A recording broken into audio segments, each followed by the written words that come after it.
Cooking with Carlene.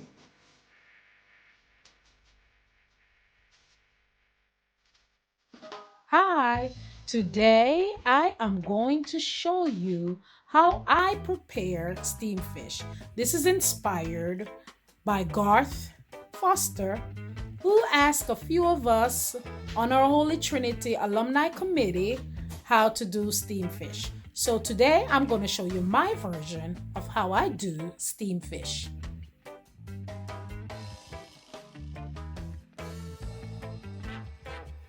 This is my fish untouched. This is my fish untouched. When I say untouched, yeah, I bought it, it was scaled, but nothing has been done to the fish.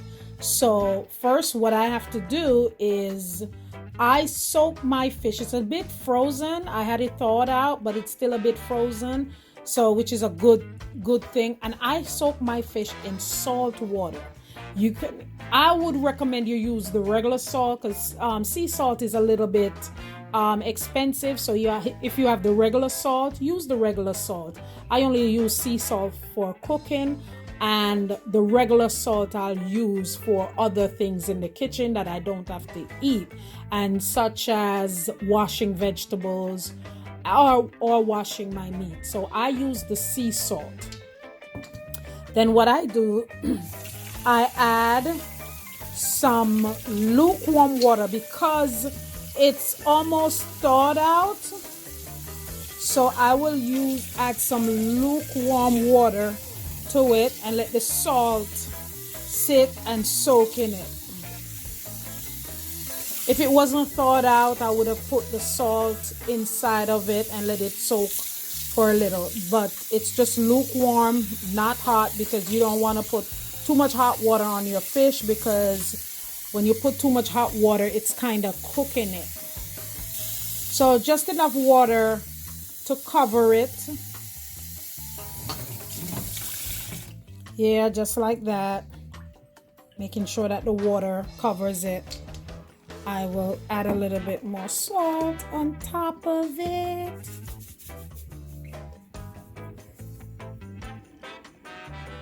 The fish is nicely thawed out.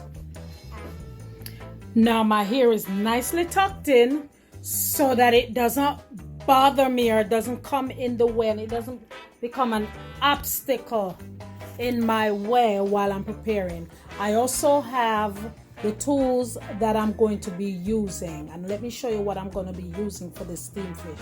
So I'm going to be using these tools. I have a knife to cut the fish and a spoon and a scissors. You may be wondering what I'm going to be using the spoon for. But instead of using a knife to scale the fish, I'm going to use a spoon because I don't need all that sharpness in it. So I'm going to use those. I have my gloves on because, as I have nails. So plus I want to use a glove. You can, with or without glove, I want to use a glove. So these are my fish nicely thawed out, as you can see, and I'm going to prepare them for you now. Okay, so what I'm going to show you is I use the scissors and I cut off these annoying fins or fish tail. I also cut the fins off around here, not too close to the meat of the fish, because once you start cooking it, it will open up the fish. And because I'm not doing a fish fillet, I also want to cut these guys off. See, cut them off. These annoying little fella, fella, annoying little fella. Um, these things I cut off too. Again, not too close to the meat. And also looking it to make sure it's all clean. Yeah, this needs a little bit of work, so I work on that. But I use my spoon and I start from the bottom. And what you want to do is, if you don't want the scales all over the place, you can just scale it in the water. But I use my spoon because you really don't need a knife to do all of this. You really don't need a knife. Once I get the scales off, which I'm getting the scales off, I go in, I use the handle of the spoon, and I can dig a little deeper in here, take out a little bit of these things. Yeah, us Jamaicans, we don't like things around our fish. As you can see, the water is getting bloody because it goes all the way down. I use my knife, my spoon handle, and I get into it.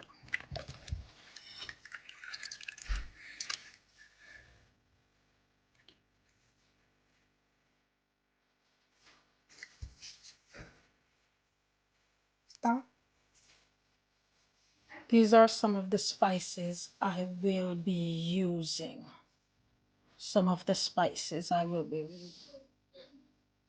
Okay, fish nicely seasoned. I cut them in half just so that they can hold better in the pot.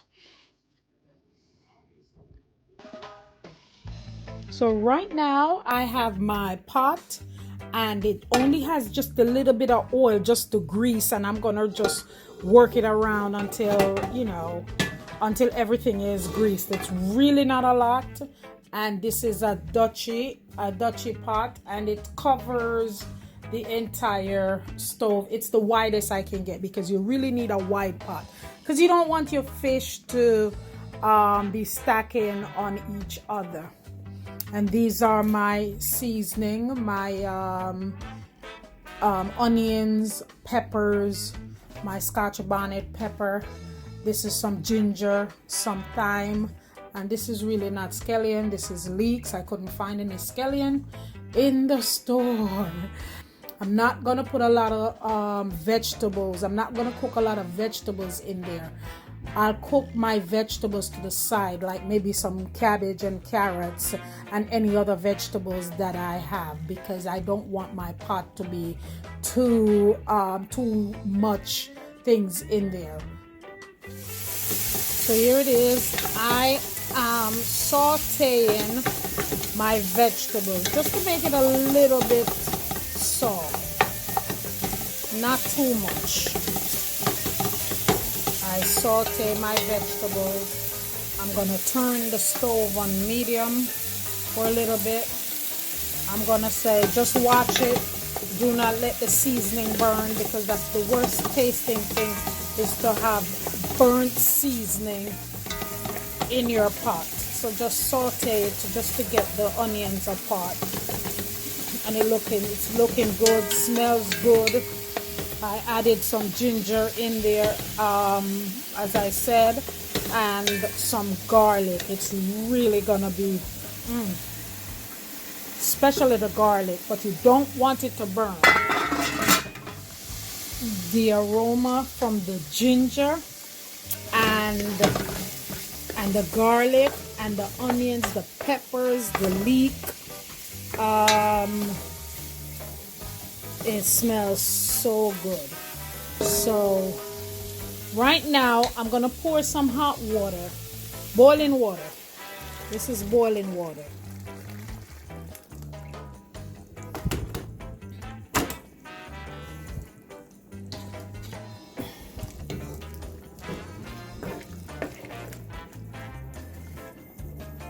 One of the things that I did not show you in this video is that you have to burn the curry, and I missed that step, but I managed to burn it somewhere. So I am going to add some more ingredients. You probably want to add like a soup mix, Maggi, or what's the other, Grace or something. You don't want too much of the noodles in there. So I put that in there. I like my food with some coloring. Either you're going for the pumpkin color, the color, or the browning color. Doesn't matter. I like my food with a little color. Even though it has a curry color, I am gonna just a little tip of browning in there, just for coloring.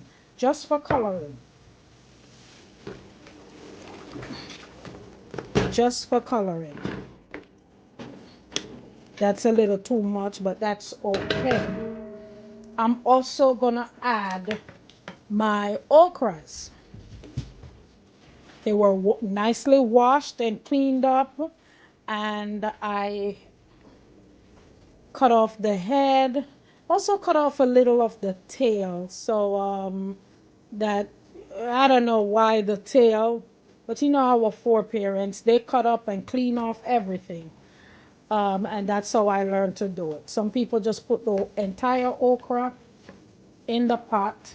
I'm gonna, for this purpose, I'm gonna put all my okras. I don't need that much for my steamed fish, but I'm gonna eventually take some out for later, because you don't want to leave the okra out for too long because it gets spoiled. Okay, I'm also gonna add all my little powder seasoning. This is allspice, also known as pimento.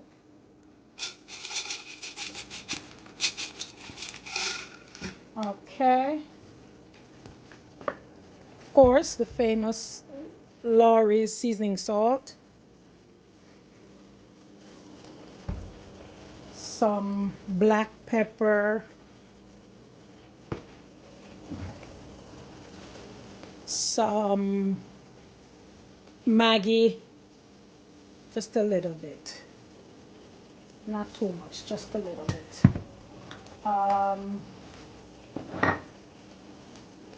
Yeah, gonna make that cook a little, just so it gets that color.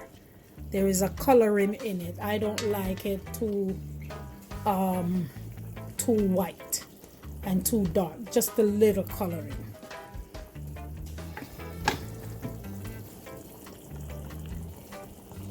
Yeah, I know the pot is not the pot is so big it's covering everything. I'm going to cover this a little on medium to make sure it cooks.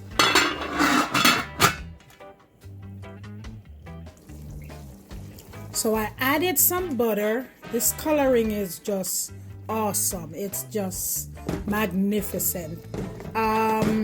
Some people would have probably put in some ketchup. I do not add ketchup to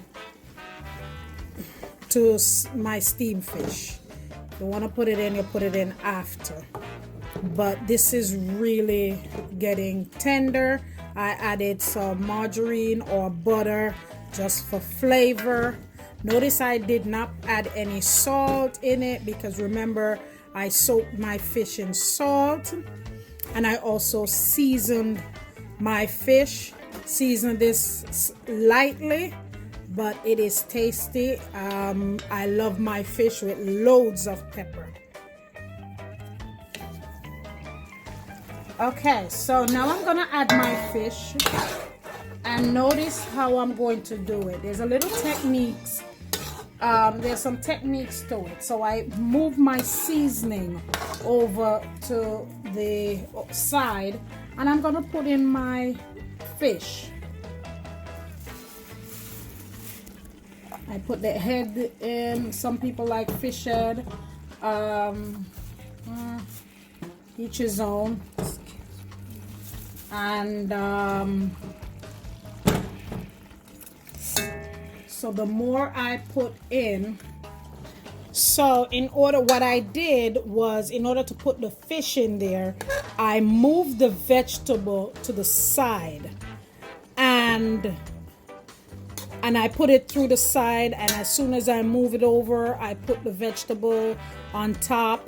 As I said before, I don't like my fish to be on top of each other, so there's enough room there.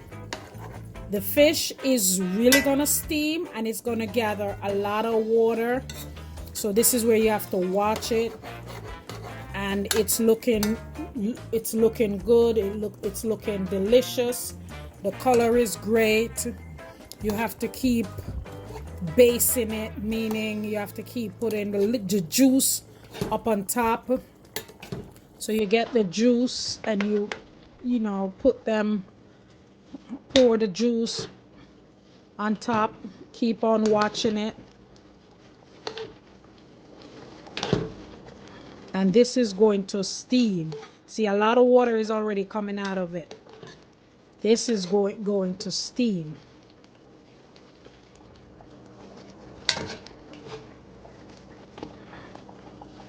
Looks good already. I think so. And the color is great.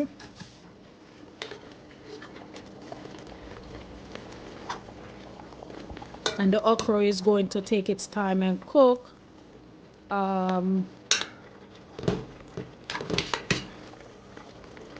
So you kind of want to move them a little to make sure that they're not sticking. But the oil that I put in the pot also does that. Helps it so that it does not stick to the bottom. So you know, you just want to move them every so often. I'm going to cover it now and let it simmer for a little while. I made this simmer for about 15 minutes and already it is, see all that juice in it? Yes, it's very good. I turned the stove down to a medium. The okra is almost cooked. See all that juice? So you don't have to fill it up with water if you're gonna steam it.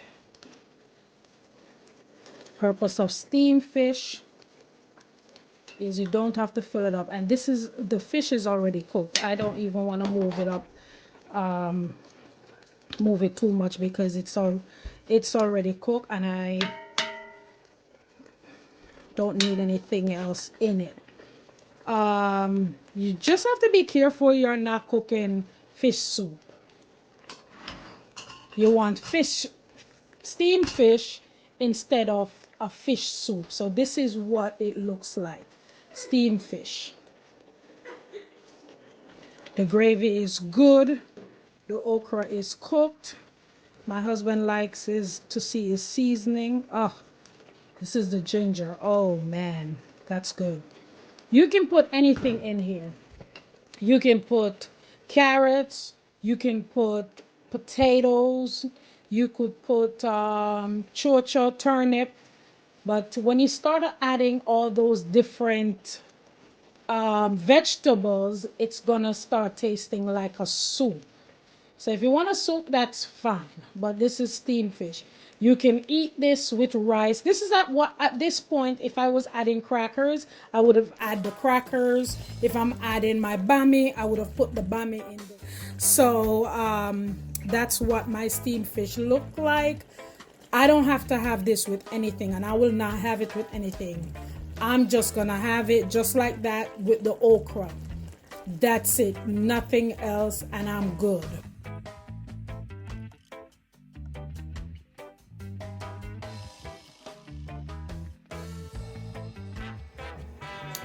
There we have it. It's our steamed fish with okra, and that's good enough for me. You can have this with dumpling and banana, pumpkin, yam, sweet potato, anything you want. You can have it with bread, anything you want. You can have it with crackers. You can have it with bami. You can have it with fried dumplings. Any way you want to have it, you can have it. This is my steamed fish and it looks marvelous. It looks beautiful. There you go. Voila.